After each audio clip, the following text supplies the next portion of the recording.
দেশের বিভিন্ন প্রান্তের পাশাপাশি রাজ্যেও হাওয়া বসিয়েছে করোনা।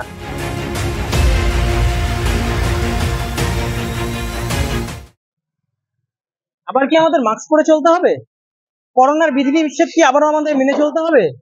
কারণ ইতিমধ্যেই দেশের বিভিন্ন প্রান্তের পাশাপাশি রাজ্যেও হাওয়া বসিয়েছে করোনা। এই নিয়ে চিকিৎসকরা কি বলছেন, সাধারণ মানুষের মধ্যেই কি প্রশ্ন জেগে উঠেছে, চলুন একবার দেখে নেওয়া যাক। 2020 থেকে 2022 দুবছর ধরে করোনার ভয়ঙ্কর তাণ্ডব লীলার সাক্ষী থেকেছে গোটা বিশ্ব। বছর তিনেক পর ফের করোনার ভ্রুকুটি। রাজ্যে বাড়ছে কোভিড উদ্বেগ। গত এক সপ্তাহে 11 জন করোনা আক্রান্তের সন্ধান মিলেছে। রাজ্যে আগে 4 আক্রান্তের সন্ধান মিলেছিল। আক্রান্তরা অধিকাংশই সর্দি, জ্বর ও শ্বাসকষ্টের সমস্যা নিয়ে ভর্তি। সবাইকে আইসোলেশন ওয়ার্ডে রাখা হয়েছে। শ্বাসকষ্টের সমস্যা থাকলে দেওয়া হচ্ছে অক্সিজেন। তবে আক্রান্তরা কেউ গুরুতর অসুস্থ নন বলে খবর স্বাস্থ্য দপ্তর সূত্রে। মালয়েশিয়া, সিঙ্গাপুর, হংকং এর মতো জায়গায় গত কয়েকদিন ধরেই করোনার সংক্রমণ বাড়ছিল। এবার ভারতেও করোনার সংক্রমণের হারে বৃদ্ধি ধরা পড়ল। এবার রাজ্যেও একাধিক করোনা আক্রান্তের হদিশ মিলল। 19শে মে পর্যন্ত যেখানে রাজ্যে একজন করোনা রোগী ছিলেন, সেখানে গত শনিবার পর্যন্ত রাজ্যে কোভিড পজিটিভের সংখ্যা হয় 7। রবিবার সন্ধ্যায় সেই তালিকায় আরও 4 জন যোগ হয়েছেন। বর্তমানে বাংলায় কোভিড পজিটিভ রোগীর সংখ্যা 11 জন। প্রসঙ্গত, কেন্দ্রীয় রিপোর্ট অনুযায়ী কোভিডের 2 প্রকারের হদিশ মিলেছে দেশের একাধিক রাজ্যে, যদিও ভয়ের কোনো কারণ নেই বলেই জানিয়েছে স্বাস্থ্য মন্ত্রক। আক্রান্তদের মধ্যে সাধারণত হালকা উপসর্গ দেখা যাচ্ছে, যেমন মাথা ব্যথা, গলা খুসখুস, জ্বর, সর্দি, পেট ব্যথা বা পাতলা পায়খানা। ভারতে এখনো পর্যন্ত কোভিড সংক্রমণের সংখ্যা তুলনামূলকভাবে কম থাকলেও কিছুটা ঊর্ধ্বগতি দেখা যাচ্ছে। তবে চিকিৎসকেরা বিষয়টি নিয়ে সতর্ক রয়েছেন বলে জানিয়েছে কেন্দ্র। এদিকে করোনার বিষয়ে সাধারণ মানুষের মধ্যে কতটা আতঙ্ক রয়েছে তা জানতে আমরা কথা বলেছিলাম রায়গঞ্জের কিছু সাধারণ মানুষের সাথে। যদিও বর্তমানে করোনার সংক্রমণ নিয়ে সাধারণ মানুষ ততটা আতঙ্কিত নন বলেই জানিয়েছেন অনেকেই। সাবধানতা অবলম্বন করাই অন্যতম পথ। আতঙ্কের কি আছে, এখন বিজ্ঞান উন্নত, প্রযুক্তিগত বিজ্ঞান যেখানে আছে, আতঙ্কের কিছু নেই। নিজেকে সাবধানে থাকতে হবে, এইটুকুই। সেই জায়গা থেকে আপনার সাবধানতা অবশ্যই কিছুটা এটা তো দেখতেই হবে, নিজেকে সেফ রাখার জন্য যতটুকু রাখতে হবে, বলা তো যায় না। হ্যাঁ, প্রয়োজন পড়লে পরিস্থিতি দেখে পড়তে হতেও পারে। এর আগে তো বছর 2 বছর আগে তো হয়েছিল, তো মহামারী হয়েছিল, তখন তো মানুষ ভালো আতঙ্কে ছিল আর কি।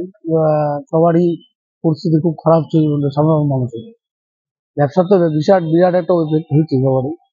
তো এবার এবার যেটা করোনা হচ্ছে সেরকম ভয়ের কিছু নেই। হ্যাঁ, তাও মানুষ যদি সতর্ক থাকে সেটা বেটার। এ বিষয়ে রায়গঞ্জের বিশিষ্ট চিকিৎসক ডক্টর জয়ন্ত ভট্টাচার্য বলেন, করোনা ভাইরাস 2020 থেকে 2022 পর্যন্ত কাঁপিয়েছে।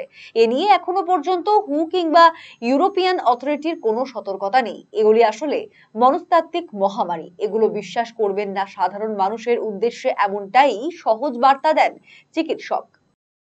প্রথম কথা হচ্ছে যে ইটস আ টোটালি হোক্স। যে নভেল করোনা ভাইরাস 20 এবং 20 থেকে 22 পর্যন্ত পৃথিবীকে কাঁপিয়ে দিয়েছে, পার্টিকুলারলি 20 এবং 21, সেই করোনা ভাইরাস নিয়ে কোনো হু অ্যালার্ট নেই। Food and drug control authority of America, সবচেয়ে গুরুত্বপূর্ণ অথরিটিদের মধ্যে, ইউরোপিয়ান অথরিটি, তাদের কোনো ওয়ার্নিং নেই। ফলে এগুলো হচ্ছে সাইকোলজিক্যাল এপিডেমিক, মনস্তাত্ত্বিক মহামারী। এরকম হঠাৎ করে শুরু হয়, মানুষকে বার্তা দেবো যে এটাকে বিশ্বাস করবেন না, সহজ বার্তা। সেরকম সত্যিই গুরুত্বপূর্ণ হতো, তাহলে পরে হু অ্যালার্ট জারি করতে, এফডিসি অ্যালার্ট জারি করতে, ইউরোপিয়ান কান্ট্রিজ অ্যালার্ট। চিকিৎসক ডক্টর দেবব্রত রায় বলেন, সম্প্রতি আমাদের দেশে 3 শতাধিক মানুষ করোনায় আক্রান্ত হয়েছেন। এখনো পর্যন্ত তা জনস্বাস্থ্য সমস্যার পর্যায়ে পৌঁছয়নি। 20-22-এর তীব্র আতঙ্ক এখনো মানুষকে তাড়া করে বেড়াচ্ছে। এই মুহূর্তে আমরা করোনা সম্পর্কে যথেষ্ট ওয়াকিবহাল। এর থেকে সুরক্ষা পেতে হলে কি কি করণীয় তা আমরা জানি। তবুও আতঙ্ক তৈরি হয়েছে। তবে বর্তমানে করোনার যে ভেরিয়েন্ট তার আগের তুলনায় অতটা মারাত্মক নয়। হ্যাঁ, সেই বছর 4 আগের করোনার আতঙ্ক থেকে আমরা সদ্যই মুক্ত হয়েছি, কিন্তু হালের খবর হচ্ছে যে আমাদের দেশে প্রায় 300-র উপরে মানুষ করোনা আক্রান্ত হয়েছেন। কিন্তু এখনো পর্যন্ত সেটা আমরা যেটা পাবলিক হেলথ প্রবলেম বা জনস্বাস্থ্য সমস্যা সেই পর্যায়ে যায়নি। তবুও একটা আতঙ্ক তৈরি হয়েছে। সেই আগের সেই 5 বছর আগেকার সেই ভয়ঙ্কর পরিস্থিতির কথা, সেই ভয়ঙ্কর দিনগুলোর কথা মনে পড়ে। তবে বলবার কথা যেটা এটা যে ভ্যারিয়েন্ট, করোনার যে ভ্যারিয়েন্ট JN1 ভ্যারিয়েন্ট, এটা কিন্তু আগের করোনার মতো অতটা মারাত্মক নয়। তবে যেটা সবার উদ্দেশ্যে বলবার, আতঙ্কের যেমন কোনো কারণ নেই, তেমনি সাবধানতারও কোনো বিকল্প নেই। সেই সময় আমরা যা সাবধানতা অবলম্বন করেছিলাম, যেমন সামাজিক দূরত্ব বজায় রাখা, মাস্ক ব্যবহার করা, যতটা সম্ভব মানুষজনের গ্যাদারিং এর মধ্যে একটু সামলে চলা।